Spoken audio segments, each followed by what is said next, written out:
Welcome to the AAAIS inaugural principals meeting. For those of you that are principals are here and those of you that aren't, welcome. My name is Jason Erb. I'm one of the 3 principals here at Wesleyan. You're on a K-12 campus, and we're excited that you can be here. We've got a good in-service and a good lunch for you afterwards, and hopefully some good networking along the way, just to kind of connect with colleagues and make some connections and grow and develop that way. We've got a great speaker this morning that we're going to launch off with, which is Barbara Beachley, who is from Independent School Management. And another principal and I here attended kind of this conference last year down in Atlanta that ISM launched, and we just thought found it very productive and healthy as kind of moved our school forward. We thought it would be a good opportunity, really focusing on faculty growth and evaluation, something we deal with heavily as administrators and as principals, and kind of give ISM kind of has a new launch and a new perspective on it that I think Barbara will share some with us today. So, Barbara. Thank you. Thanks for having me back to Atlanta with this wonderful weather we're having here. It was 64 when I left Philadelphia. And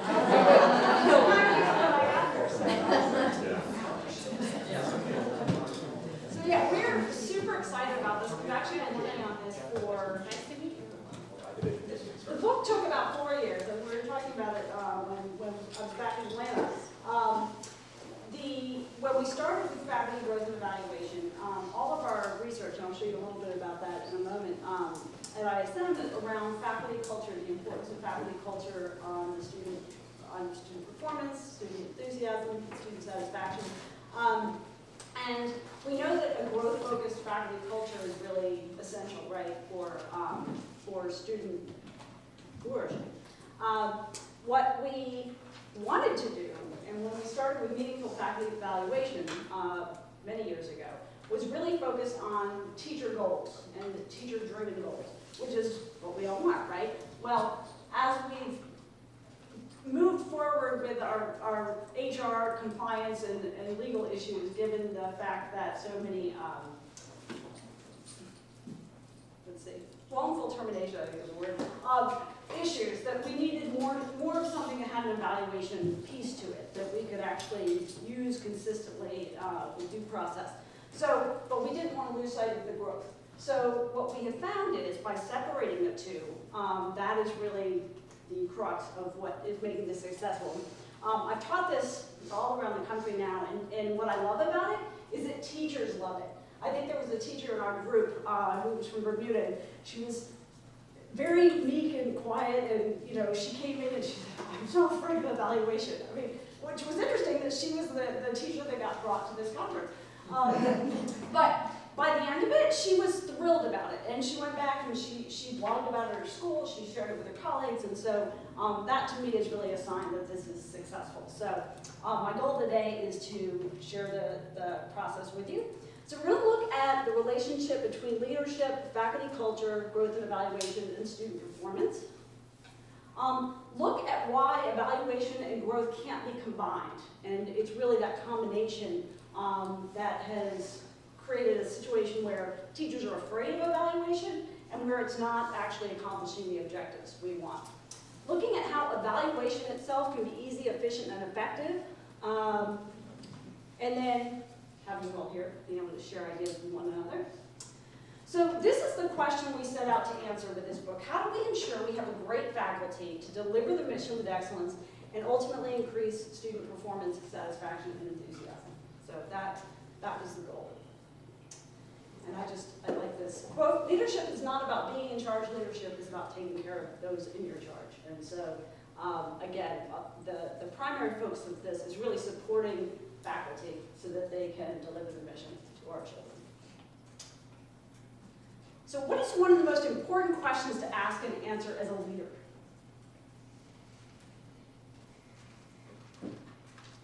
Hint. Why?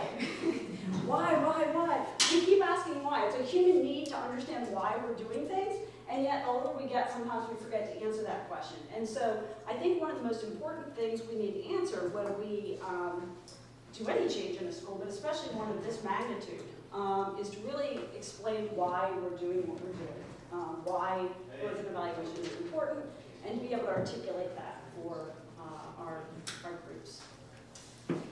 Is anybody familiar with ISM's purpose and outcome statements? So, yes, you are, yes, good. We go way back. So, really thinking about the why, what, and how. And you've seen Simon Sinek's Golden Circle speech about, yeah. So he says the why, how, what. I think in independent schools, or in schools generally, it's actually why, what, how. If we think about the why, even at the classroom level, right? The why would be the essential questions. The what do we want to teach? And then how do we actually convey that? At the school level, we have the mission statement, which is the why, the portrait of the graduate, which is, how many of your schools have a portrait of the graduate, so by any name, right? So who, by attending your school, who is going to walk across the stage at the end of that time? And then characteristics of professional excellence are the specific characteristics that align with your mission that lead to the portrait of the graduate. So when we think about Simon Sinek's Golden Circle, it aligns with the why, the what, and the how. Okay, so faculty culture. We know this is important, but it's nice to have some research to back this up. So when we think about an academic administrator, the primary responsibility is to support the faculty. And very often, we go into, I know I did, when I went into administration from teaching, I went into teaching because I love kids, right? And that's why I'm there. Very often we move into administration straight from teaching, and we still want the kids to be our primary focus. And of course, the whole school exists for kids, but as administrators, our job is to support the faculty. Faculty's job is to support the kids. And I find visiting a lot of schools that in the effort to be student-focused, sometimes the faculty get trampled in that. So when we have studied school sustainability and faculty culture generally, predictable and supportive behaviors, and predictability meaning consistency, fairness, clear expectations, and supportive meaning we have their best interests at heart, we're resourcing them with what they need to perform. And growth-focused faculty culture as well is a key variable. So when we look at stability markers for schools, these are areas we look at. And it's interesting, I do an exercise with teachers and administrators where I ask them to think back to their favorite teachers and to list what made that person effective. And then we look at what makes people ineffective, same exercise.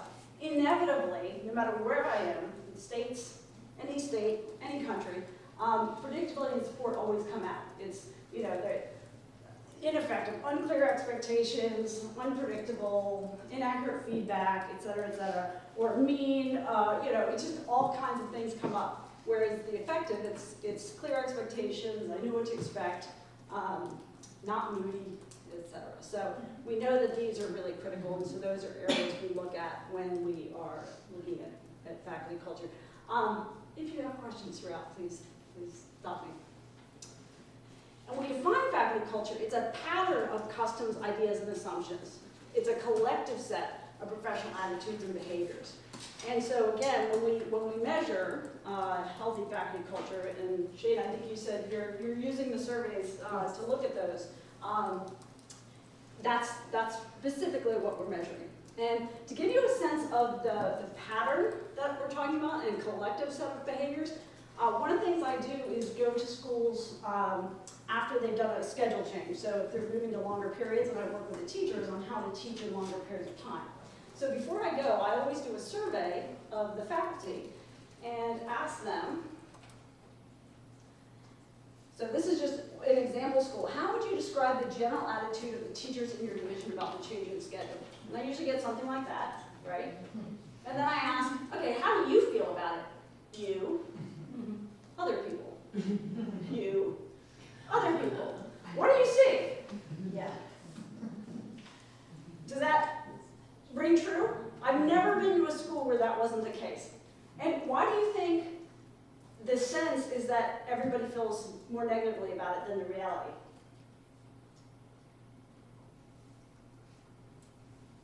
Yes? I think sometimes you have a few faculty voices who dominate the conversation, and then people think that represents the group. Absolutely. And others don't talk. Absolutely.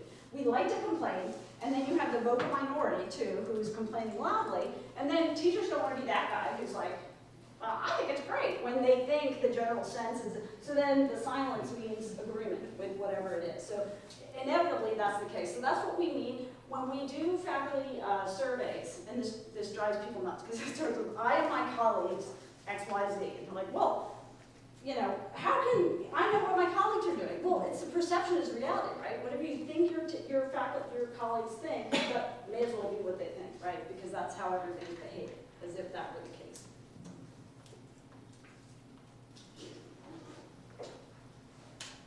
All right. So when we look at, we do surveys every year of students and faculty. And one year we did a research question. Imagine you could choose to go to any school. From your perspective as a student, what are the 3 things that matter most to you? All right, I already accidentally showed the first one, but write down what you think the top 3 are. For us or that were reported? Hmm? For us personally or that were reported? What you think students said when we asked this What question. they said. What you think they said. So you can either write it or think it in your head. Take a guess.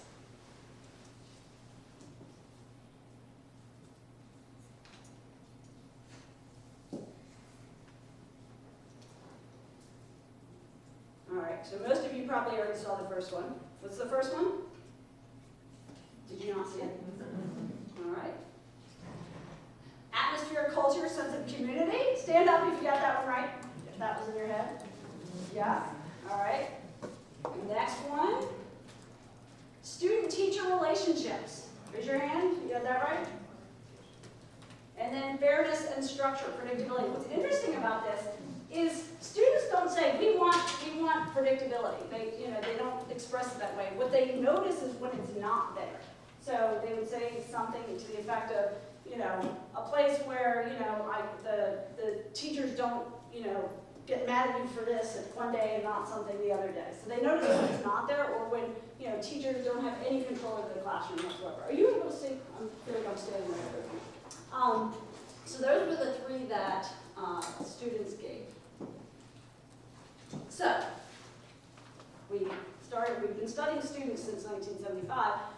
In the last 10 years or so, we really started looking at what faculty need from their administrators, and it turns out, amazingly, predictability and support are the same thing. So we've been really looking at what that looks like, and a lot of that has come back to the evaluation and growth piece. The evaluation being the predictability, the clear expectations, and the support, resourcing and supporting the growth. So when we asked faculty a similar question, first we looked at stressors. So what do you think some of the main stressors that faculty deal with? Parents. Okay, parents,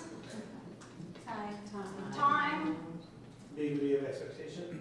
okay, not unclear expectations, or no expectations. What else? Maybe the children. It'll be the children.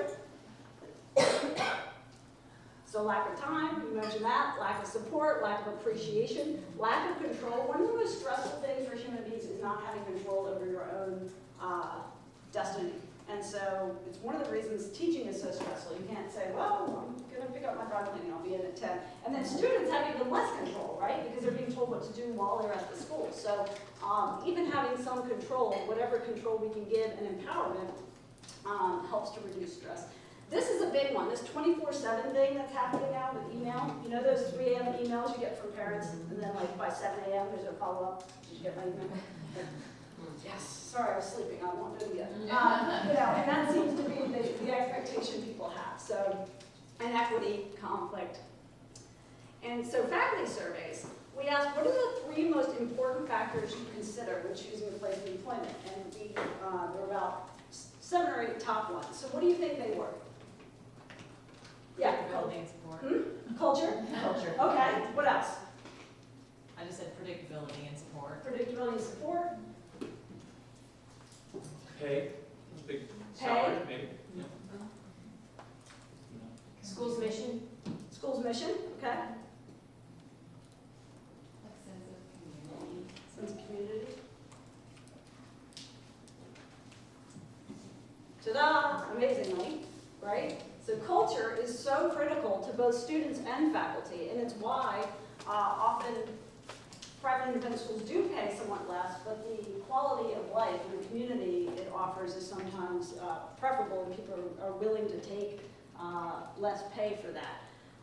Quality, supportive, and predictable leader. So again, the leadership is right up there. That really defines the culture. And pay and benefits is there. It's third, it's important.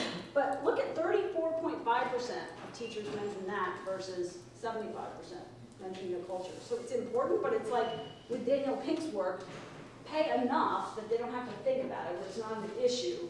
But after that, it's the culture of the community. Mission, you mentioned that. Opportunities for growth. Location and proximity to home, I'm thinking that's Atlanta and LA, DC people. And then autonomy, which also I would expect to see there, but it's not up with where culture is. By the way, I'll give you these slides so you'll have access to these as well. So our school culture surveys, there are 3 ways we look at predictability and support. The first is our faculty culture profile. We look at teachers self-reporting the predictability and support they offer to students. Then we look at students, and they answer similar questions about the predictability and support they get from teachers. And our most recent one is the faculty experience survey, which is the predictability and support the faculty feel they get from the administration. And when the third survey, the faculty experience survey, we compile the answers, and it puts the school in one of these quadrants. You've got supportiveness on the bottom and predictability. So we've got a toxic quad, which sounds not a good place to be. But look at the top of each of these. We've got ineffective faculty evaluation, lack of leadership, fragmented culture, fear and uncertainty, gossip, etc. Because you've got low predictability, low support. Predictability, you know exactly what to expect, but there's no support, so it feels very authoritarian. Supportiveness sounds really nice, but it's actually almost worse for some people than being up here, because it's like all consensus-based and, emotion-driven decisions, and, you're not sure what's going on. It's like, oh, everybody's great. And here we've got that consistent constructive faculty evaluation. We know how the decisions are being made because they're based on the mission, right? We have balanced leadership, meaning prescriptive when needed, and then non-prescriptive, meaning group decisions when it makes sense to have input, but that ultimately the leader is making the final decision where it makes sense to do that. And then the healthy student and faculty culture. So this is something we look at before we go into a school to work with them on implementing a new faculty evaluation and growth, because if you're here, you don't want to throw a new evaluation system on top. While the growth and evaluation system will certainly support and improve faculty culture, if you're here, you need to work on that first. Don't just be throwing a new system on top of that. Now, this is very exciting. So we looked at faculty culture for a long time. Then we looked at, okay, well, interesting. I wonder if the head of school, if the leadership needs predictability and support, and what impact, if any, that has.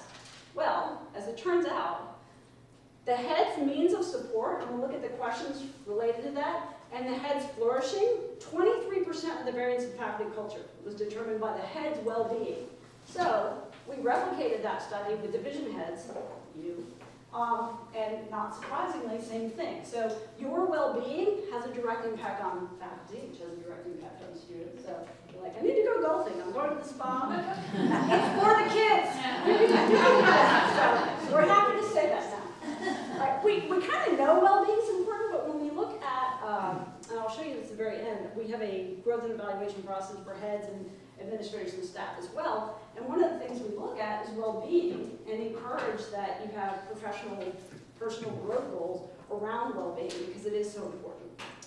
And teaching, education in general is such a giving profession that we give, and we give, and we give, and we give. And sometimes we forget that we need to put the oxygen mask on first so we can help others.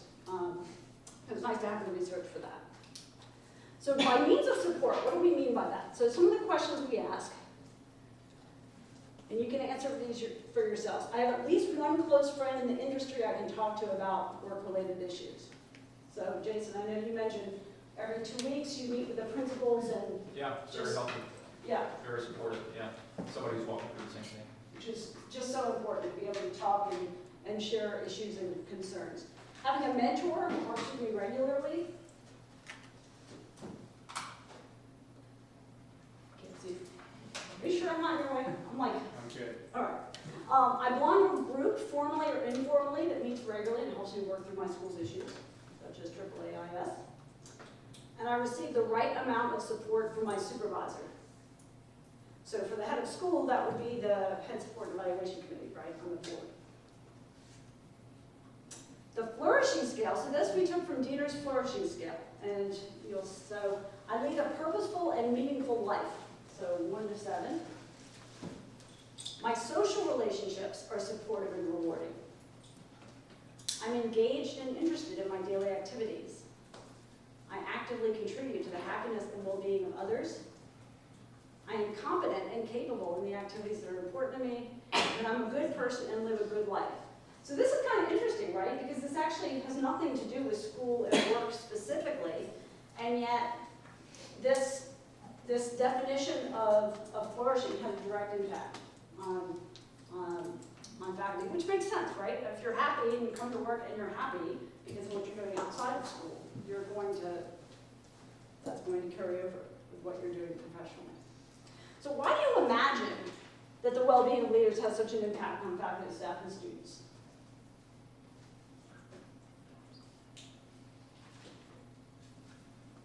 If you feel good about what you're doing and who you are, you're more likely to do more for other people. You know, positive degrees positive. Right, positive brings positive. You have more for yourself, as you said, so you want to give. So this intuitively makes sense? Yeah? So when you think about systems that promote a healthy faculty culture, hiring practices, right? So it starts with the hiring and making sure we're hiring good people based on the mission, based on the characteristics of professional excellence, telling them what kind of community we are, so that we're bringing people in that are not just there for the job, but are there because they believe in what it is you're doing. Orientation and induction, which often gets dropped, right? It's like 3 days at the beginning of school, it's like, okay, here's everything you need to know about this school. It's like, you know, versus having a 2-year induction process where teachers can really get enculturated and learn all your, the random acronyms and what traditions and all those kinds of things that help bring the person into the community. Growth and evaluation, which is what we're focusing on today. Scheduling that's student-centered but allows for faculty growth and development. So not having faculty meetings that after school when everyone's tired, they go on to 6 p.m. and having all the, your professional learning communities have time for that built into the schedule so that you're actually supporting them with the time they need. And then leadership and career growth. One of the other issues we see, we don't have time to get into it today, but chapter 9, I think, about compensation, looking at banding salaries, which giving people an opportunity to make more money, to take on more leadership positions, without having to go into administration. Because if you're a teacher and you like to make more money, or you'd like to have more influence in the school, very often you leave the classroom and then you're losing your best teachers, right, to administration, where maybe that's not actually what they want to be doing. All right, so when we look at the growth and evaluation framework, we're going to start with evaluation. So when you think of a faculty evaluation at your school, what are some of the components that are involved in your evaluation processes? Professional duties. Professional duties, like being on time. Okay, so professionalism, being on time, Observation. observation, okay? Goal setting. Goal setting. Okay, Jonathan, you mentioned student feedback.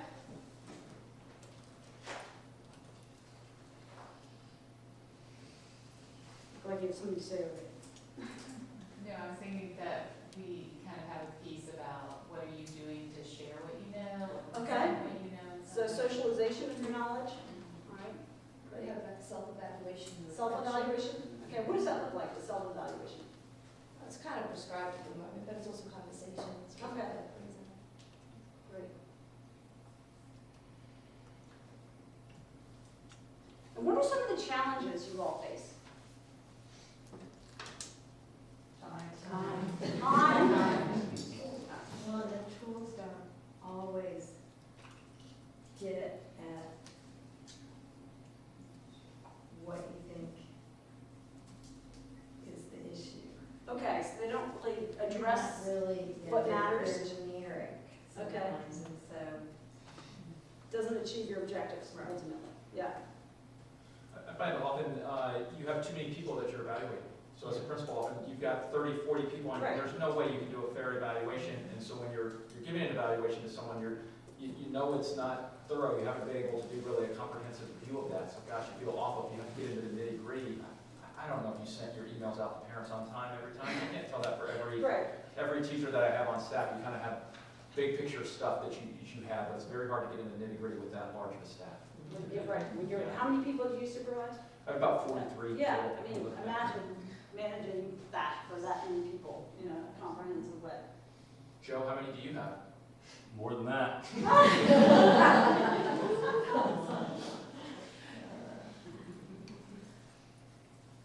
All right, so, and the purpose of evaluation, why do we have evaluation in the first place? Feedback, Growth, feedback, Feedback, and growth, growth, Accountability. accountability, reflection. reflection. So when we think about evaluation, so we really want to make sure every single teacher is meeting the school's expectations, right, of professionalism. Not just as a teacher, but an employee and a colleague, and make sure that these are happening every single year. So that's one reason. To make sure the expectations are clear, so there's predictability, they know exactly what's expected of them, and there's accountability. There's nothing more annoying to your high-performing teachers than to have other teachers not performing and nothing's being done. You know, like, you've got the teachers running around getting all these things done, and then there's, you know, the guy doing the New York Times crossword puzzle in the faculty room constantly. You know, why do you do that? So that's frustrating. And then really to provide legal protection, because and by documenting in a consistent way.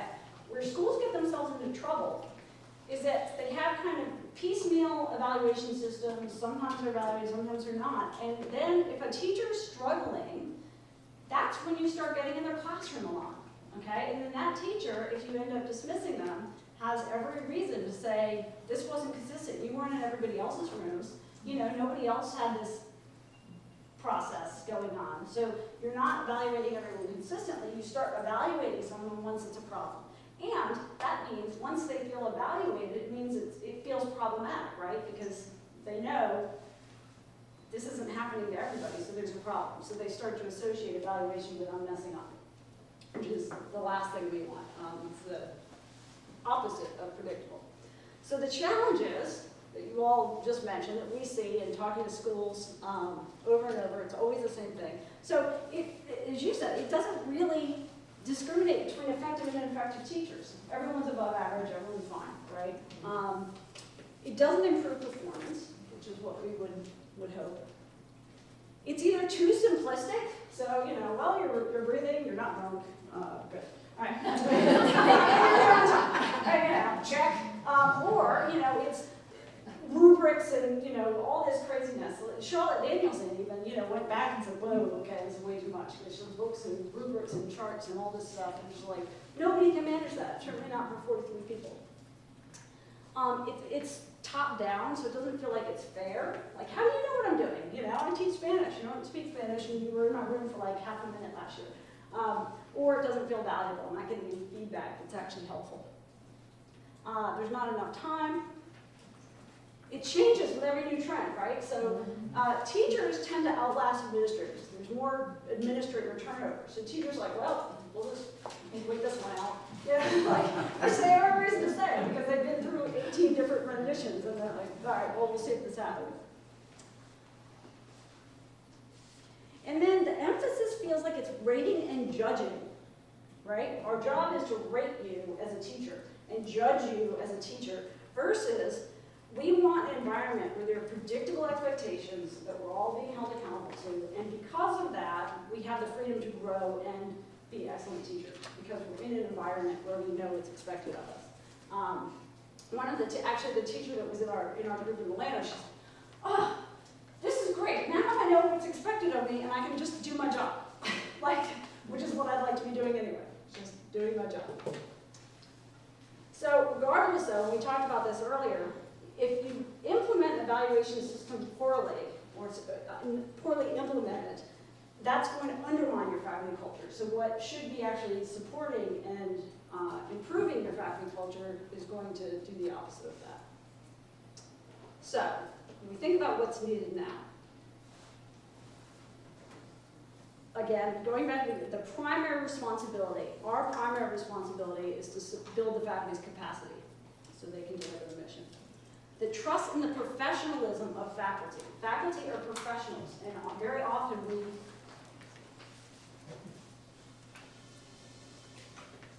determined to get out of good here. It's just like driving me nuts. That hires and selectively retains, right, only growth-focused faculty teachers that are modeling the mission, that are meeting expectations, and demonstrating characteristics. So to have a system in place where we're hiring based on these criteria, and we are willing to hold teachers accountable to that, so we don't have mediocrity as, and that's what we're giving to our students. Oops. And the key to that is uncoupling growth and evaluation. So we've got the mission-based onboarding, and I'll get into the definitions in a moment, but just so you can see the model. So we've got mission-based onboarding where we're bringing them on, bringing them into the culture. Growth and renewal is in one box, and that has to do with characters of professional excellence, the ongoing conversations, coach-mentor relationships. Evaluation has to do with two things, essential expectations and duties and responsibilities. And we'll look at what those are. But we've got those in two different boxes, which is a critical piece to this. And we look at, at the base of this, mission-based, growth-focused, predictable and supportive, and student-centered. Those are the four characteristics that must be there for this to be successful. All right, so when we think about evaluation, essential expectations, we've got a review, meaning, okay, yes, you still employed. It's pass-fail, and this is connected to contract renewal. So you're meeting your essential expectations, you're doing your job. Over here, we have growth. This is where the reflection happens, the goal setting, risk-taking. We can't, yeah. I mean, isn't growth orientation one of the essential expectations? Yes, we'll get to that. Okay. Yes, that's the one place where it connects. So, but this is like, yes, you're doing it or you're not doing it. And that's it. Over here, if your growth is being evaluated, you're not going to take risks. So, how many of you have formal observations where you have a meeting and then you go in, you observe the teacher, and then you talk about it afterward? Okay? So, which is nice. However, if I'm a teacher, and I was a teacher for many years, and I knew somebody was coming in, was I going to use that lesson I'd never tried before and had no idea what's going to work? No! I was going to pick the lesson that I knew was a hit every year, and so, and that's what we do, because we don't want to take risks if that's what's being evaluated. So really keeping the growth separate so that we can take risks and encourage risk-taking. Observation lives over here for data collection purposes. So when we observe a class, we're observing for growth goals, where we know what they're working toward, and we're observing for specific data related to that. This is where the coaching and mentoring happens, and this is not evaluated, and it's not connected to contract renewal. So again, I'll look at the specifics of that in a moment. So evaluation comes down to meeting or not meeting your essential expectations. Think about this evaluation process, it should be strategic, it's fair and predictable, so it's not everything. It's empowering, it's meaningful, it's achievable, and it's ongoing. So that's what we're hoping for. All right, so as for evaluation, you're communicating the expectations on a regular basis. you're visible, you're around, you have your review, yep, you're meeting your essential expectations, and if you weren't, you would have known about it, because I would have told you immediately. And you can be doing your job, which is to be teaching well and working on the growth plan. So when we think about essential expectations, these are higher order description of professionalism. They apply to everyone. They are so critical that you're going to address them immediately if there's an issue. They're pass-fail, so you don't want to put anything on your essential expectation list that you wouldn't be willing to let go a faculty member from not meeting on a consistent basis. And 97% of your faculty are doing this, right? So we get so concerned about, getting into the nitpicking, all of these types of things, and we're basically creating evaluation systems around the 3% that are actually posing problems, right? And what we want is really to say, okay, we know most of our faculty are doing all this. We don't really need to spend a ton of time on it. What we want to spend the time on is their growth, because we hired them, they're excellent, they're great teachers. We need to make sure they are, but let's not spend a ton of time. It's like that email that goes out, like, could everyone stop leaving the laboratory pigs in the back of the refrigerators? You're like, what? Everybody knows that was one person, so why is it bad? Like, everyone knows what that is, so just don't, So we create these whole policies around the 3 people that may be problematic. So what are some essential expectations you imagine might be on this list? You mentioned growth, so growth orientation might be one of them, yeah. Showing up for work on time, being to class on time. Okay? Well-planned lessons. Communication, Respect. respect, Collaboration with other faculty. collaboration, okay? Asking for help. Hmm? Asking for help. Asking for help, okay? Upholding the mission of the school. Upholding the mission of the school.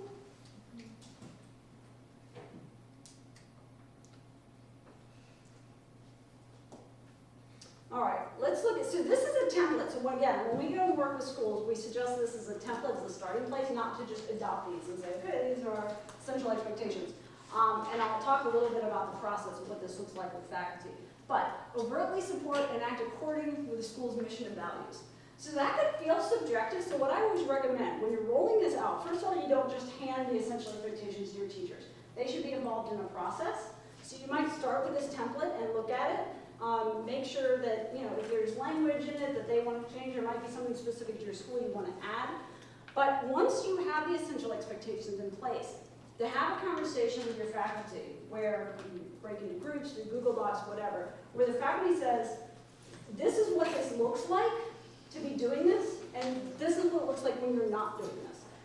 Not because you're then creating bullet points and more checklists, but so that the faculty has a sense like, yes, we all get this. We all know, because this requires trust. Because you're not running around as an administrator with a clipboard, right? And like, caution not upholding the mission. Like, it's going to be a really, kind of an egregious thing that you see that anybody could look at and say, yes, it's pretty clear this person, that goes against our core values in some way. Fostering a safe, predictable, supportive environment for students. And again, what does that look like in practice? Oops. This one I think is so critical. Interact with colleagues in a respectful and collegial manner that fosters a healthy school culture. How many of you have a snarky clause in your handbook? It's like, you don't get to be snarky at faculty meetings.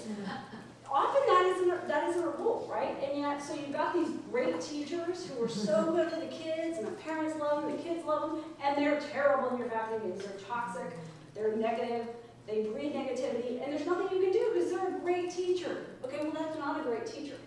That's a problem because that's creating a culture that if the kids may not see it directly, but it's impacting the faculty culture. Planning and preparation for effective instruction, so again, defining what that looks like. Upholding professional standards. Appropriately carrying out specific assignments as determined by your supervisor, so any extra duties. Credentials as appropriate if that's needed. Honor the confidentiality. Comply with policies and procedures as articulated in the handbook, so everything in the handbook. And here's where growth comes in. So authentically engage in self-reflection, development of a growth and renewal plan. This includes written goals and progress toward them. So But what is being assessed is, yes, you have a plan, and yes, you are authentically engaged in it, yes or no. So you, as the administrator, anybody can be the coach. Anybody can be coaching the growth plan. And that's the part that takes all the time. But because you've separated this from evaluation, it could be the academic dean, it could be your department chairs, it could be a peer, it could be any number of people who are qualified to help that person through the growth plan. So now you've spread out the big work, which is the growth. And you as the administrator just need to know, yes, I've talked to all my department chairs, I know the teachers all have growth plans, I know they're working on them. And when we look at the growth plans, you're able to hold people accountable to that because there's a timeline, there are resources needed, there are specific objectives. So everybody is growing. But would you agree that 97% of your faculty are doing these things? And again, if you're visible and around, you'll know if it's not happening. You know, you don't need to be in every single classroom to find out that teachers aren't passing things back on time or they're never prepared. You hear it from the students, you hear it from the other faculty, from parents. You know, popping in, you are observing, you're walking in, you're popping into classes, and you can see a lot there. So again, it's a pattern of behavior that you would really pick up on if you're visible and around to know that these things are happening. So then, your review is really pretty short. It's like, yep, you're meeting expectations, which you know, because if you weren't, we would have already been talking about it immediately. So there are no surprises. We're not talking about growth, other than, I know you have a growth plan, it's great, I'm glad you're working on it. That's it. So it's not this big scary thing, because you know you would have heard about it if there were an issue, which creates predictability. You can immediately address things, teachers see that things are being addressed, and they can, again, just do their job, as one teacher said. So your review form can literally be one page. Here are your essential expectations, you're meeting them or not. Notice there's not a checkbox next to all of them. Why? It's all or none. Yeah, you don't get to kind of meet them. You know, someone's like, well, what if they're meeting 9 out of, no, like, you can't do that. And again, it's a pattern of issues, but if there's anything that you're like, well, we'd be willing to overlook that because they play trumpet and football games, don't put it on there, all right? So, and you can put notes here. If the person is on a corrective action plan, and you look at that, put a note there. If it's something they're really excelling at, not that, you know, again, you can't exceed. Never put exceed. You don't want a rating. It's all or nothing, period. Otherwise, like, why am I not exceeding, etc. So, and sign it. That way, you have this in your HR file for every single teacher. That's all that's involved in the evaluation. You have a consistent process. If there's an issue, you've documented it.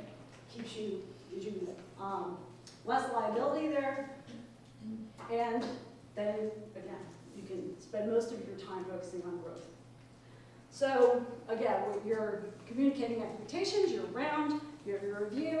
If there's an issue, and we say periodic and not annual because you're going to talk to the person immediately if there's an issue. So you might have little reviews throughout the year. And if the person is put on corrective action, which is a formal place to be, and the teacher knows they're on corrective action, then ideally they go back, they remedy the problem, and then they're back with everybody else. When they are in corrective action, their growth goals are no longer theirs. They're prescribed, like fix the problem by X date, and then you can go back to the privilege of growing with everybody else. And if that doesn't work, then ultimately it can lead to dismissal. So again, going back to the trust, so, and this is just a sample. Talk to your legal counsel, however it looks. But, you know, if you have a teacher that's always on time and then suddenly you notice a few times they're late, like the first, you're not going to run up and write them up, right? What's the first thing you're going to do? Talk to them. Right, you're like, look, you know, is something going on at home? You know, like, can I help you? Be concerned because you know that teacher is usually performing at the top level, so there must be something wrong. So your assumption of best intent is always going to be there. So you can say, maybe there is an issue, maybe we can help you out with it, whatever. You know, then if it becomes an issue, you might have your conversation, there might be a verbal warning, which is still documented, there might be a written warning that goes in the personnel file, you know, and then ultimately corrective action. So reminding teachers, that, again, you're not running around with a clipboard trying to find them messing up. It's really about just being able to hold them accountable if there's a pattern of behavior that goes on incorrectly. Does that make sense? So a corrective action form may look something like this. So this is the essential expectation that's not being met. This is what's required. This is the deadline. The deadline may differ based on the issue. You know, if it's just about like being punctual, okay, you can fix that tomorrow, assuming we know what's causing that. If it's more anger management or something like that, we might have to, you know, invest more time in that, what that looks like. But keeping notes of all of that, and again, with the goal of ultimately rehabilitating the teachers so they can go back to performing at top level. All right, I need 3 volunteers. Thank you. All right, I need a narrator, I need a principal, and a history teacher. I'll narrate for you. Okay, narrator, thank you. Come up front, and do you want to be Sue, the principal, or Bill, the history teacher? It's Friday, so could be Sue or Bill. All right, and I'll we be need Sue. Sue, the principal, and we need a Bill, Right, the history that way. teacher. Come on. I'll be Bill. Thank you.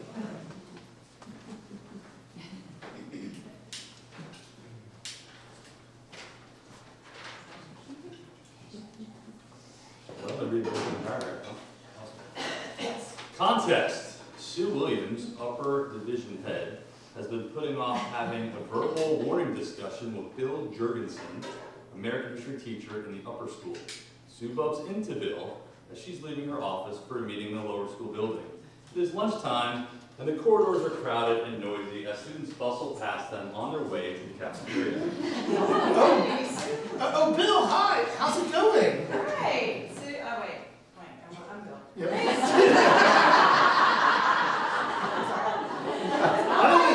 Other than a little identity discussion, not bad. Listen, I'm glad I ran into you. Did you have a minute?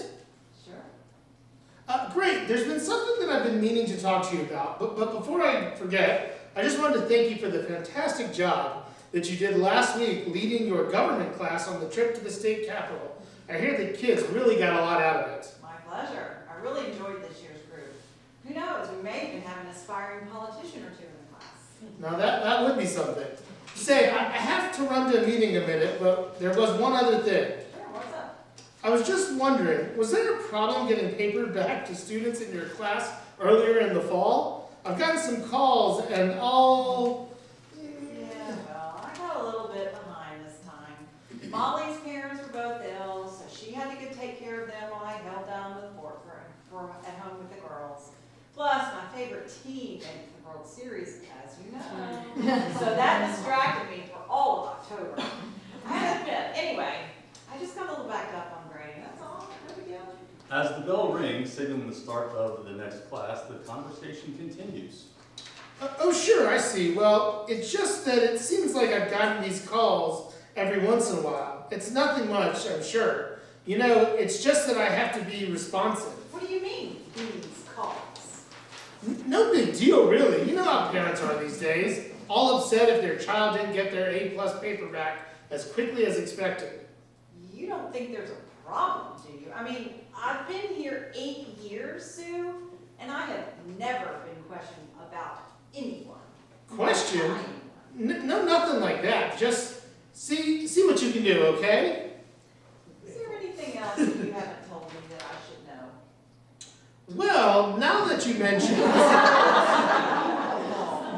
a few parents have complained that you didn't respond to their calls right away either. It might have all been around the same time though. Sue, you said it yourself. You know how some of these people are. They act like we have to drop everything to speak with them immediately, no matter what else is going on, like the Braves. Listen, you wouldn't have a long October. I'm a Cubs fan, I never get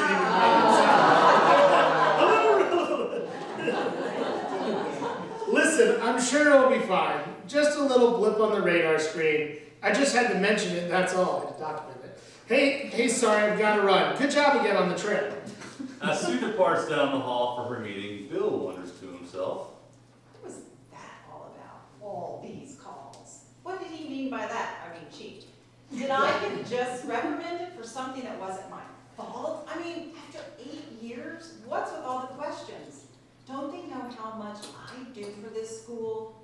Good luck trying to find someone to replace everything I do, and at this pay level too. They don't even know how good they have it with me. I know, I don't like it one bit, that's for sure. While at the same time, Sue is thinking to herself, Alrighty then, check that one off the list. He heard of that, really. What was all the worrying for? He seemed to take it well. I mean, when you're established as Bill, it's gotta be pretty shocking to get a verbal warning. I didn't want to do it, but I've gotta show that I'm on top of things. At least it's done with. I'm sure he got the message. Now when I get back to my office, I just have to remember to write this down. Our new business manager is making us record everything these days. Great, more paperwork. Thank you. So, how did that go? Well, it's planned. What was wrong with that conversation? It was in the hallway. It's in the hallway. First of all, it's in the hall, kids are walking by. What else? Casual tone. Casual tone, okay. Mixed messages. Mixed messages, so we did the whole compliment sandwich thing, totally inappropriate for this It kind of didn't conversation. sound like it had been immediate. It Right, that's said the- earlier in the fall. Yeah, early in the fall, so God knows when it happened, you know, how many, yep. A lot of downplaying, like, no big deal. Oh, yeah. So mixed message, right, Bill, it's not really a big deal. The accusations weren't founded in actual research, it was just based on something somebody said. A Okay, phone call, there were some calls, it didn't sound like she then investigated, you know, to find out actually Not what the really issue was at the documented. time, right? We're going right to the verbal warning when we haven't had like a conversation, hey, what's going on? Right, and we're going straight to the verbal warning, it wasn't an inquiry, because one of the issues besides the Braves winning, was, what was the other issue he was having at home? His wife, Right, his wife's, his in-laws were sick, or something was going on like that, and so had there been that concern or inquiry, she would have known about it, right? And maybe something could have been done at the time, but she waited several months to avoid conflict. The bell rang in the middle of the conversation, the Right. teacher probably needed to get to class. Right. for his/her students. Exactly. The principal's goal going into the message was to check a box. Right, yeah. You know, and so the principal's message was, you didn't return the checkbox quick enough. But my goal, I mean, what I was leading was not what I was trying to correct. At the same, I mean, it was total disincongruous of like, Right. there was just lots of issues there. So if the principal's why is that the business manager is making her do it, imagine what the teachers feel the why of this situation is. And then you mentioned the verbal warning. Was it even clear it was a verbal warning? No. Like there was nothing to indicate that that was a verbal warning. Yeah, so many issues. And yet this isn't as far-fetched as, unfortunately, because again, people going into education aren't like loving conflict typically. We're not really people that, you know, can't wait to get in arguments. And so we tend to be pretty conflict-averse people. And it's not easy for us to have these conversations. So that can happen, that kind of thing. It was almost like she planned it intentionally. Like, I've got to run to a meeting. She'd already set it up to be short. Like, I'm going to be leaving in a second, so I can get out of this weird conflict that I'm uncomfortable with. So that can happen. But again, if we go back to the essential expectations, it feels very objective. We can say, here's the expectation. We know what the expectation is. Here's what we did. Here's how it doesn't align. We've talked about this. You know, I'm concerned. Not a past concern because you keep doing it, and it can be a much more objective conversation. Because it's not judging, I'm just judging you as a teacher, like you're effective or ineffective. You're not, you know, you weren't prepared, you didn't do this, you didn't do it, whatever it is. It's a more objective conversation. So that's all there is to evaluation. So, you're like, well, wait a minute, we need, you know, observations, and how will I know if they're stating their objectives, and how am I going to know if they're all the things teachers are supposed to do? Well, I give the example of, you know, nobody's running around hospitals making sure doctors are taking people's temperatures. Why? They went to medical school, and we'd like to assume they're doing that. That's a basic expectation. And again, this system relies on the professionalism of faculty. We've got to trust that basic stuff is happening. And even if a formal observation once or twice a year is not going to catch that stuff anyway. It's being visible, it's listening, having your ears to the ground, what's going on. But that said, in independent schools, we tend to hire based on the content knowledge, right? We'd rather you have the master's in chemistry, and then we'll teach you to teach. Lower schools do a better job of that in terms of having the pedagogical knowledge. But even those who did study pedagogy, just in the last 10 years, there's so much more research that's come out that, actually, my colleague Brian just did a study on neuromyths and what teachers believe to be true.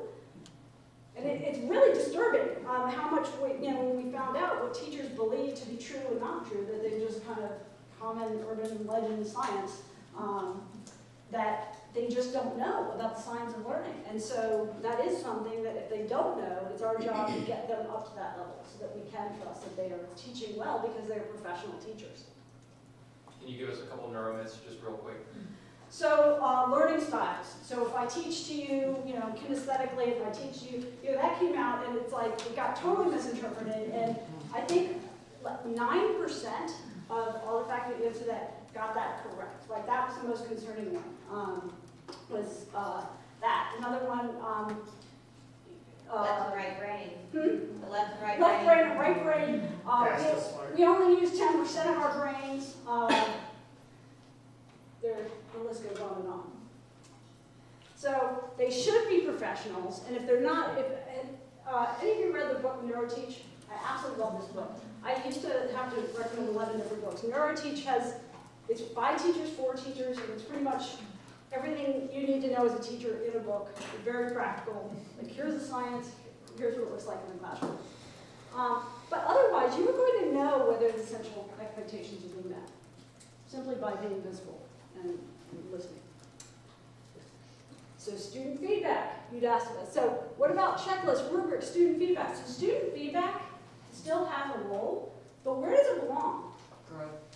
Growth, right? If you get student feedback, you're reflecting on the feedback, and you're growing based on it, as opposed to an evaluative thing. So all of that stuff can still happen. I talked to one school that I was just visiting. We just implemented Folio, and oh no, we're going to change everything. No, you're not. Just call it growth. Stop calling that evaluation. Just put it in the right bucket. That's it. All that other stuff you're doing is great. Keep doing it. Just, it's growth. It's for reflection. It's for learning. So, evaluation, all it is meeting or not meeting. Simple. In the file. Now we can talk about growth, which is really what we wanted to talk about. Okay, so key takeaways about evaluation before we move to growth. It's different than growth. It's different from growth, yes. Yes, it is. Whole different box. Yeah. So you mentioned Danielson, which is a pretty hefty, tool that she came up with. Is that more in the growth side then? The Charlotte Danielson model? Is that more in the growth Yes, side or and even horizontal? she's gone back and rolled back a lot of what she was doing because it was just, it's too much. But that could be a growth tool, right? To look at those things for a teacher to have a conversation with a mentor and look at the items in that and see, okay, where do I want to grow? As opposed to, we have to evaluate you on all this stuff.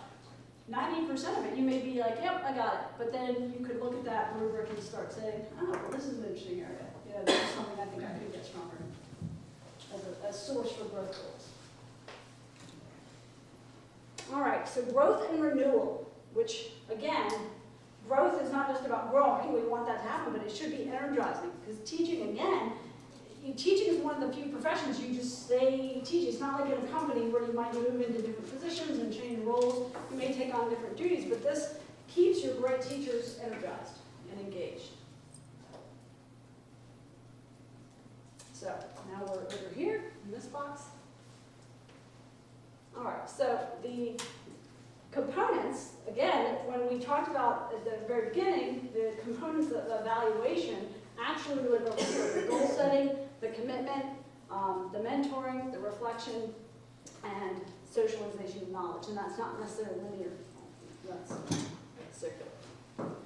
So again, faculty's job is maximizing student performance, administration's job is maximizing faculty capacity. So when we think about professional development, right, which is one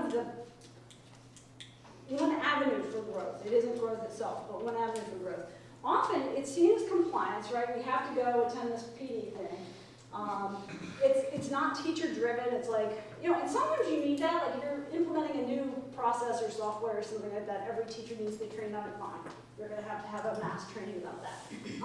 But very often it's just kind of this random person coming in, and it may even be interesting. It might even be relevant, but then there's no follow-up. There's nothing specific to the teacher's goals. It's external. It's often an event as opposed to an ongoing process. Example of this, so I worked with one school that would send the entire Foreign Ice department up to New York City every single year. We'd stay in Times Square, we'd go to a conference, we'd learn some things, we'd go to French restaurants, it's lovely. But it had to cost thousands of dollars. And same school, we, in the upper school, we wanted to start kind of a critical friends group with interdisciplinary, and we wanted to meet, at 7 a.m. before class started on Wednesdays. And so we asked administration, can we get money for bagels and coffee for our Wednesday morning meetings? And I'm like, well, maybe for your first meeting. And it wasn't like the administration was evil and wanted to squash our dreams. It was, I had a good relationship with them. That just wasn't the paradigm for professional development. Professional development means we send you to New York City and you learn from experts, right? And we spend a lot of money. Versus, a group of teachers. And I'm sure you all know those Wednesday morning meetings were the most impactful because I could, we'd talk, we'd get energized, and we'd go straight into the classroom and use what we were talking about. But in the school's mind, I was like, well, that's not professional development. So there's often not time. Again, it's this one-off thing. So, and I always find interesting, we tell teachers they need to create personalized experiences for their students, and yet very often the professional development we offer is not personalized to them. So what we want is that the teacher goals are driving it. It's personalized, it's energizing, it's ongoing, collegial, and it encourages risk-taking. Imagine if Jason were going to give you all a grade at the end of today. How would that feel?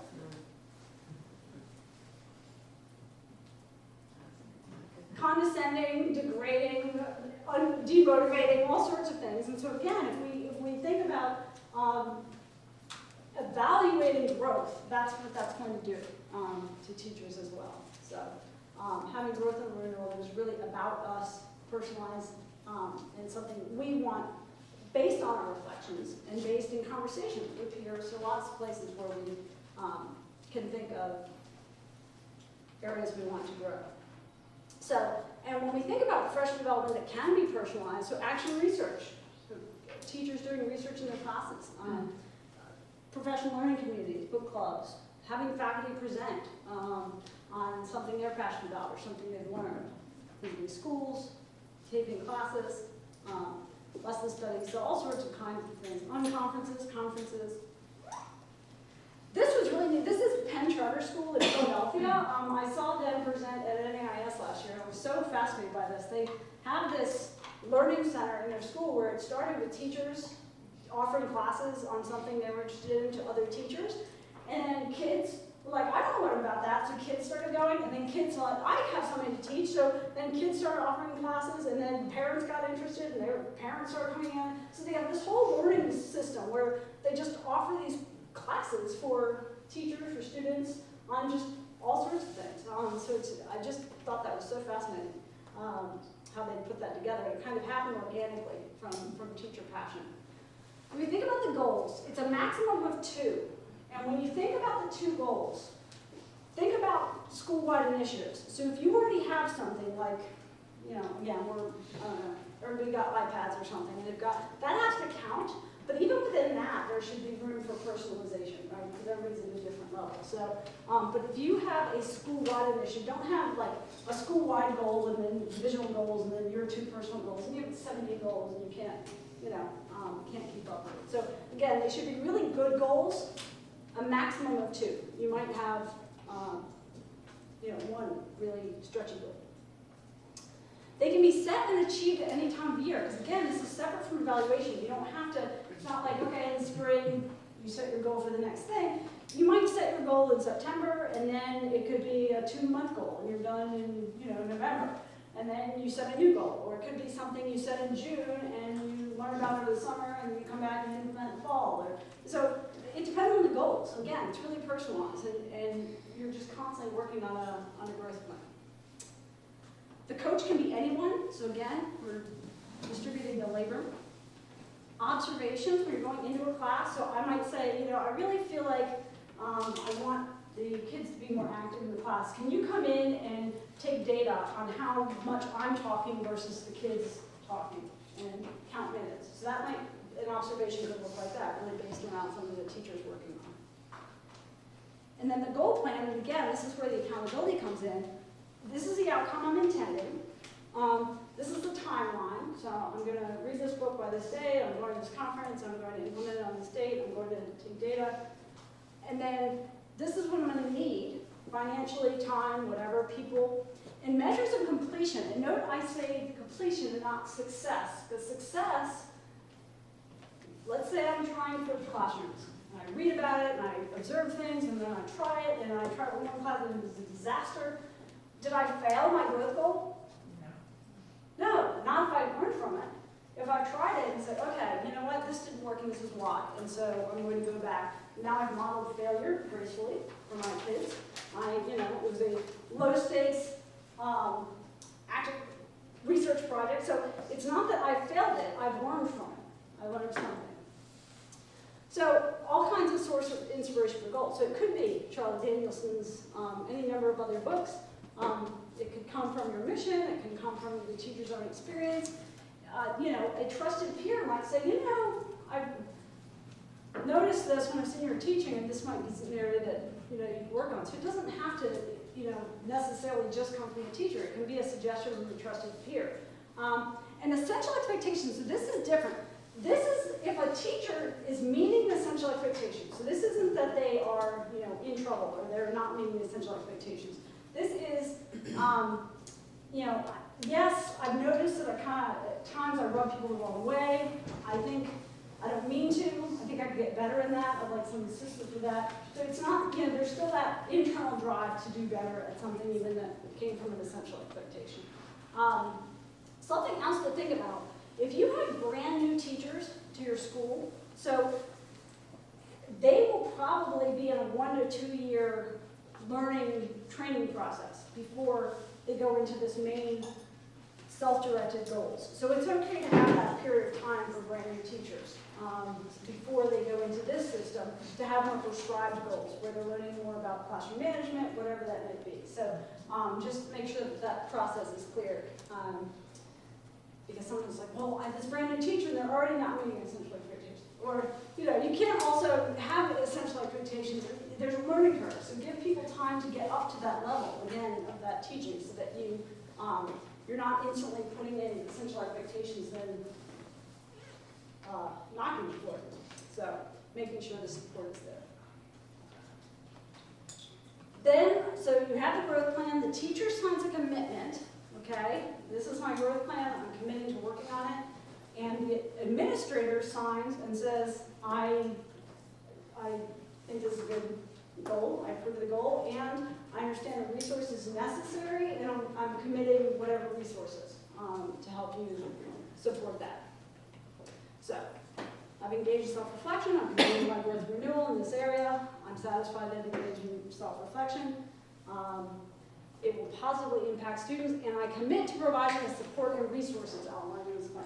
So that's an important thing to sign, because then there's accountability on both parties.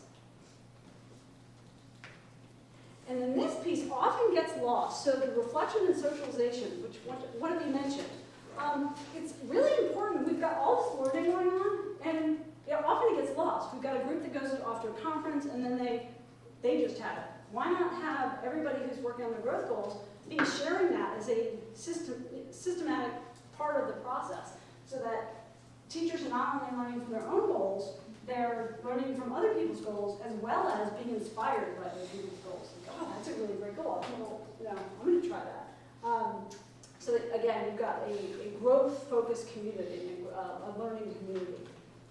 So the reflection at the end, so what I observed, what I learned, how what I learned will impact instruction, whether or not it worked, and then maybe what I learned from this will inspire a new goal.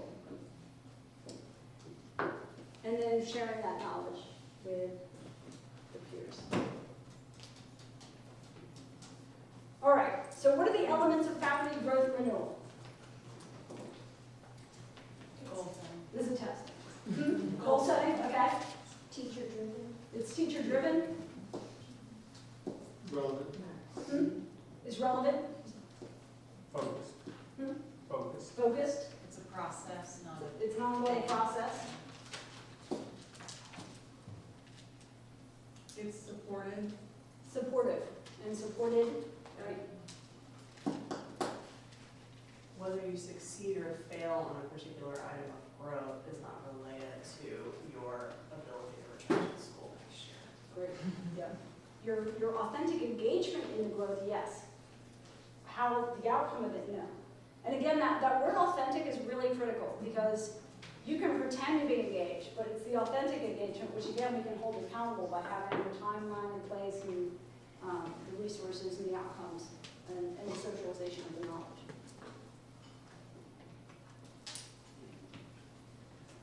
Okay, and the difference between evaluation and growth, what would you say the main differences?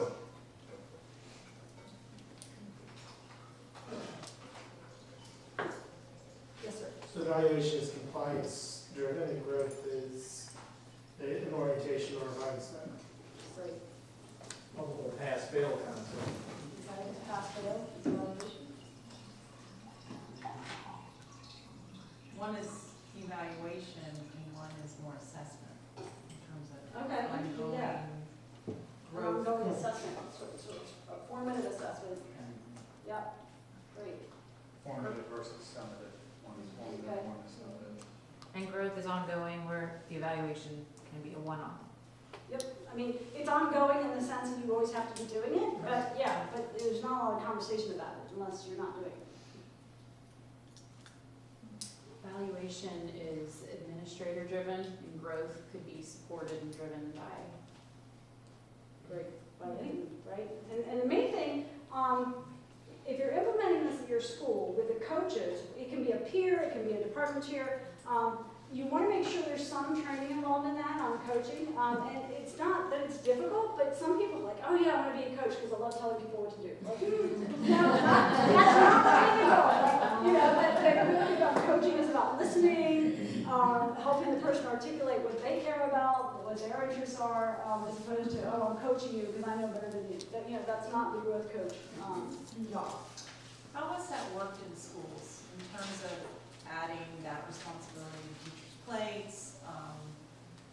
I So- love the idea, but I'm trying to like logistically figure out how that lives in a teacher's already busy life. So some schools, I mean, it all depends, but some schools, it's just the department chairs take that on as part of their duty, and maybe they have one class left, and that's, department chairs like this because they're no longer evaluating. Some schools have tried to put chairs in an evaluative position, again, because of the lack of time, and some chairs are just not comfortable with that. They want to see themselves as a peer and an advocate, and so helping teachers with their growth plans feels like something they'd like to do.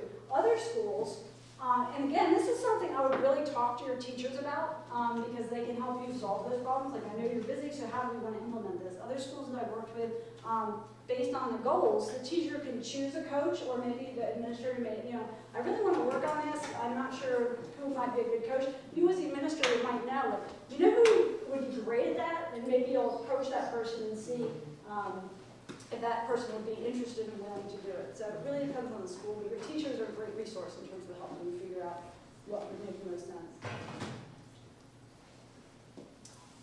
So when I think about the key takeaways, so evaluation is not growth, okay? It's one form, yes or no. Observation is not evaluation. Often I'll talk to students and I'll say, you know, what does your evaluation system look like? Oh, we get observed twice a year. But it's like synonymous. Instantly it just goes to observation is evaluation as opposed to observation being for growth. The growth is not being evaluated itself. beyond acknowledging that it is happening. And I can't emphasize this enough. Teachers are professionals, and they should be highly trained in the science of learning. And we should, and if they're not, train them, and then hold them accountable to it. But for a long time, we've just let teachers kind of teach the way they were taught, and not necessarily come up to speed on everything we know now about the brain in terms of retention. So, as I mentioned, so it's nice when you can implement this along with a head, administrator, and staff evaluation. Often in school we see that faculty are evaluated maybe, but oftentimes there's nothing for administrators. And so administrators, the same thing. It's like, I don't know what's expected of me. Like, I guess I'm doing okay because I'm not fired. I mean, you know, oftentimes that's kind of like, all right. So there's a similar process. The evaluation has one more piece. You've got your duties and responsibilities, you have your central expectations, which is a set that are very similar to one another, except for heads, administrators, and staff. And then performance objectives, and these typically come from the annual administrative agenda. So there are specific performance objectives. You have the strategic plan, the head is typically evaluated on those items, then it gets delegated to principals, etc. So there are typically performance objectives. And on those, you have completed, progressing on target, not on target, and I like this option. Sometimes life happens, so it may be that performance objective gets deferred or removed, replaced, something else. So there's one more element to evaluation for heads, administrators, and staff. And growth, as I mentioned, there's a reflection piece on your reflection on the school's mission, and then what resonates with you, your personal professional mission statement, your well-being that we looked at, leadership characteristics for anyone who supervises someone else, then personal professional growth goals and commitment to growth goals. And just like with teachers, the growth goals are being supported, but they're not being evaluated, other than working on them. And last, again, this is a big change for schools often, systematically. So what I mentioned before, it's really important to articulate the why. It's really important to involve teachers in the process of this conversation and make sure that when you set your essential expectations, everybody has the same sense of, yes, we all have a common understanding of what that means and what that looks like. But teachers are not trying to be difficult. Sometimes they're like, teachers are so resistant to change. It's like, no, they have to change all the time. But again, very often, the administrators are changing through and bringing a new initiative, and the teachers are like, oh, here we go again, one more thing. And they want to wait it out and make sure that it's actually good for kids. So typically, when you're facing resistance, it's coming from fear. So I always like to remind myself, someone's coming at me, even angrily, there's probably fear behind it. And so if I listen to the fear instead of the anger, I will have a more productive conversation about it. Because any time there's a change, there's just a lot of fear that goes along with that. And so when we think about change, schools have all sorts of change, but let's make sure it's actually mission-based and it's good for students, that we have articulated our reasons for it. We hear this from teachers all the time. So many redundancies and other issues are like, oh, we're just changing to change, which typically we're not just changing to change, right? But sometimes we don't think about it. Like the whys, it's just a tough thing to get to. So schools will say, should we get laptops or iPads? And I'm like, I don't know. Like, what are you doing with them? Well, shouldn't we have them? I don't know. What are you planning to do? It's like, so they go straight to the what without thinking, why do we want this at all? And make sure that's clear. And when you think about changes, so first order change is something, it's like going from a blackboard to a whiteboard, right? It's a different thing, but it doesn't require new skills, it's not a paradigm, there's no value to that. Where second order changes, it's outside of the existing paradigms. And it conflicts, this is the norms and values, when those kinds of things have to change, it's very tough. So when schools try to do any more than 2 second order changes in a year, it's going to fail, almost always. And when we think about big change, like a schedule change is a big change. And so it's not like, oh, we did that last year, so that's over. A schedule change typically takes about 3 years, so you have to count it as a change for 3 years. You don't just like, oh, that was last year's big change, and now we've got this other one. You've got to take all that into account. And we have 6-minute questions. So, thoughts? Questions? Yes? back to Bill and Sue for just a minute. When he goes back and he's going to write up or document, will the teacher see that documentation? Yes, the teacher should know that you have written something down and what's happening to it, again, so you have that predictability. And I don't know about anyone else. When I've done that, that's when I get the kickback. Right. So if it ends up being another, come back in, let's talk about it, then they're angry. Because usually it's, even though it's, I let other division heads read it, make sure that it was approached correctly. I think when they see it in writing, they feel like they really are in trouble or something, I don't know. Well, they should know where in the process they are. I mean, and it doesn't necessarily have to go in their file either, because sometimes you might document you had the conversation, like the first time they come in, you know, you send them an email like, thanks, you know, we had this conversation about this, you said you're gonna take care of it, that's great. You've documented it in the sense that if you need it later, if it becomes a pattern, you have that you can pull together, but that's not going in their personnel file. It wouldn't go in their file until they're formally on corrective action. So, and the more they see that and experience that, there's more trust there, that you're not, and that's why it's important too, they know what's being written down and where it's going, so there's not like a secret documenting going on that they're unaware of. Yeah. Couldn't you create documentation for that by making that part of their goal-setting process for the following, for that year? Would that provide appropriate documentation? For an issue around An evaluation. issue that you're having with the teacher, that you make that part of their goal-setting for the upcoming year? Unless they are in trouble, like unless you would put them on corrective action, I would keep those separate, so they're not thinking goal setting means is somehow being connected with evaluation. Now, if they are on corrective action and there's an essential expectation they're not meeting, that becomes their goal, but it has a very specific deadline. Like you're like, you must stop, you know, stop doing this by this date, and this is what I'm expecting to see. And then, great, that's handled. Now, let's go back to regularly scheduled programming, your goal setting. That makes sense? But I would keep those two things separate, so you never want to use the goal setting as a punishment. It just may be that you're prescribing a goal to get them back on track for their essential expectation. Yeah?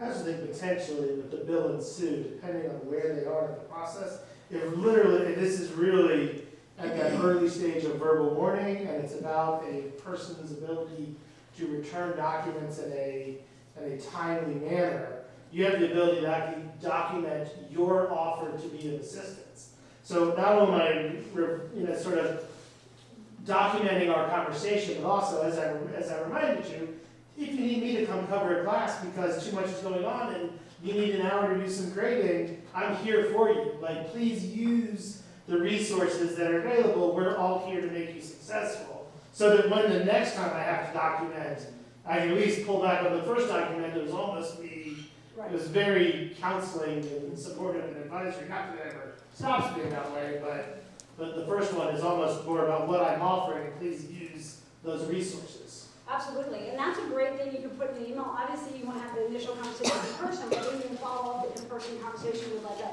you know, I'm glad we talked about this, and just a reminder, I'm here to help you if you need help with getting the papers back on time or whatever it is. So that, and you know, then you have it if you need it. It's been emailed, you have a date, stamp on it, and can pull that back up if you need to, but it's not like you're being written up. Yeah, I agree that the documentation through an informal email is different than a formal letter that's sealed and signed and Yes. return a copy to me. Right. But either way, if you don't write it down, then the conversation Didn't happen, exactly. There's no record of that. Is there, you didn't speak very much about teachers evaluating administration. Do you have any work around that more 360 model? Okay, so again, just like with student feedback, that would be growth. So if you're doing a 360 evaluation, I would say that you're getting all the feedback as the administrator and using that to reflect on and set goals around. So if everyone's saying you're unpredictable and moody, for example, you know, and you get that feedback, that's not requiring you, teachers think you're unpredictable and moody, that's, you know, a growth-oriented administrator is going to say, that's not really the leader I want to be, let me work on that. So again, it's using that feedback, parent feedback, 360 feedback as part of growth goal setting. Does that make teachers feel like it has a better culture in the school if that's offered to them? to give feedback. Questions are asked, if any. If it's followed up on, so we do a lot of surveys, yeah, so if, you know, it's interesting reading, survey questions and getting a sense of or survey responses, where faculty say, well, I'm filling this out, but we do this every year, nothing ever happens, so, you know, whatever. But they should also know the purpose of it, that you know, they're not evaluating you, they're giving feedback, but then it's important to read the feedback and then publicly say like, oh, you know, these are some areas it seems like you're doing well, these are some things I got from your feedback that I'm gonna work on, and well, one of my growth goals came from one of your comments about X, Y, and Z, so that they know that you're actually acting on it, not just throwing it in there. So I think an important thing that you just said is that the administrator receives the feedback. Like in our case, an outside HR firm receives it, and so you never see comments and that doesn't seem like you can use it for growth, it seems Right. more evaluative. Evaluative, yeah, for sure, yeah. I mean, if you don't know what the feedback is, you can't really do much with it. Yeah. Absolutely. And sometimes there's the survey construction. So if the feedback is on admin in general, it's hard to isolate the business Right. office from the admissions director, from the head of Right. school, from the principal, from the like. So Right. the question is the value of the survey, if the survey is so general, Exactly. it doesn't even. Yeah, which gets to the objective of the survey in the first place and making sure it's designed to meet the objectives. We see some very funny No, I worked at one school, they wanted to ask the parents, which is literally, how much more they'd be willing to pay in tuition. I was like, no! There's so much wrong with that, I can't even start. So yeah, survey design is important. What not to ask. Other questions?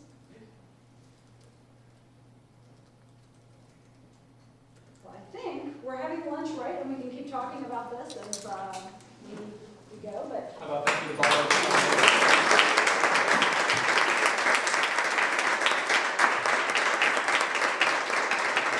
and as I mentioned, so I will share the slideshow. with That'd be you. great, you send it to me, I can shoot it out. And, That'd be great.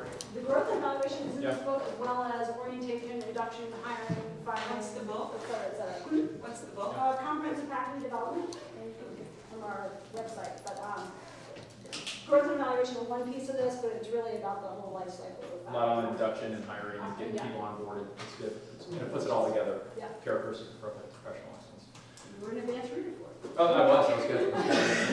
So we're going to do lunch here, and I know some may need to go. I hope you can stay because I would love to eat and chat at our tables a little bit. And then, my ears are itching. I just want to know, like, what's your evaluation plan? What's your growth plan? How that works? I think there's a lot we can do. I was going to do that by division. I think that might be good to do right when we finish up and just kind of hear what different people are doing. I think there's a lot of value in hearing how different schools are doing evaluating. We don't have an evaluation. We do. This is what ours looks like, and this is what our growth plan looks like. So if you're able to stay, and I hope you can, we've got a great lunch here that Sage has prepared for us.